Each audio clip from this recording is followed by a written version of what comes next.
476 жылдың 4 қыркүйегінде Римнің соңғы императоры Ромул Август биліктен құлатылды. Оны тақтан барғар көсемі Одакр тайдырды. Осылайша 1000 жылдан астам уақыт өмір сүрген Батыс Рим империясы тарих сахнасынан кетті. Бір кездері империя 1,9 миллион шаршы шақырым аумақты алып жатты. Әлемдегі ең ірі кәсіби әскерді құрып, жерорта теңізін түгел бағындырған еді. Бірақ соңғы ғасырларда империяны тоқтаусыз варвар тайпаларының шабуылдары титықтатты.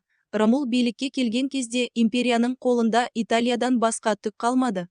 Шығыс бөлігі кейінгі Византия әлі 1000 жылдай өмір сүрді, ал Батыс империясы 5 ғасырда қирады. Империяның күйреуінің басты себептерінің бірі шексіз шабуылдар мен варварлардың жаппай қоныс аударуы еді. Шығыстан жойқын ғұндардың қысымынан үріккен көптеген тайпалар Рим жеріне пана іздеп кірді. Солардың бірі готтар. 376 жылы римдіктер оларды шекарадан өткізгенімен қатты қорлады. Ашаршылық кезінде оларға көмек бермей, балаларын иттің етіне айырбастауға мәжбүр етті. Осы әділетсіздік ақыры гот соғысына ұласты. 378 жылы Адрианополь түбінде болған шайқаста Рим тарихындағы ең ауыр жеңілістердің бірі орын алды. Шығыс императоры Валент қаза тапты, ал Рим әскерінің 2/3 қырылды. Кейін император Феодосий готтарға империя ішінде қоныстануға рұқсат берді.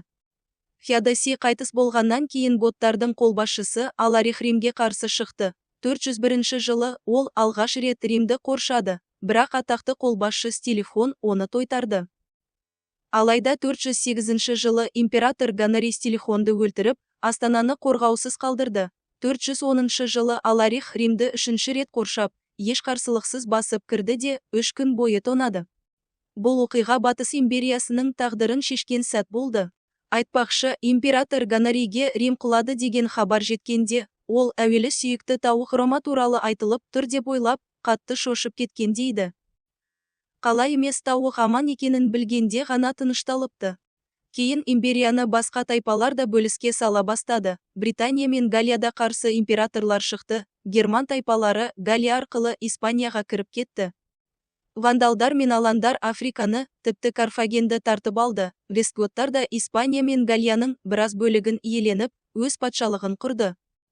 Батыс империясы күннен күнге әлсірей берді. 475 жылы қолбасшы Орест тақтан Юлий Непосты тайдырып, ұлын небәрі 16 жастағы Ромулды император етті.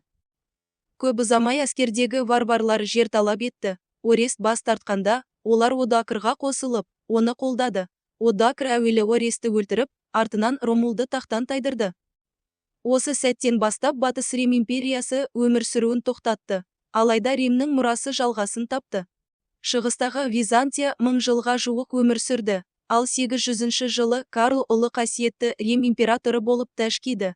Римнің тілі латыннан француз, испан, итальян тілдері тарады. Христиан діні бүкіл Еуропаға үстемдік етті. Қалалары мен жолдары ортағасырлық өркениеттің дамуына негіз болды.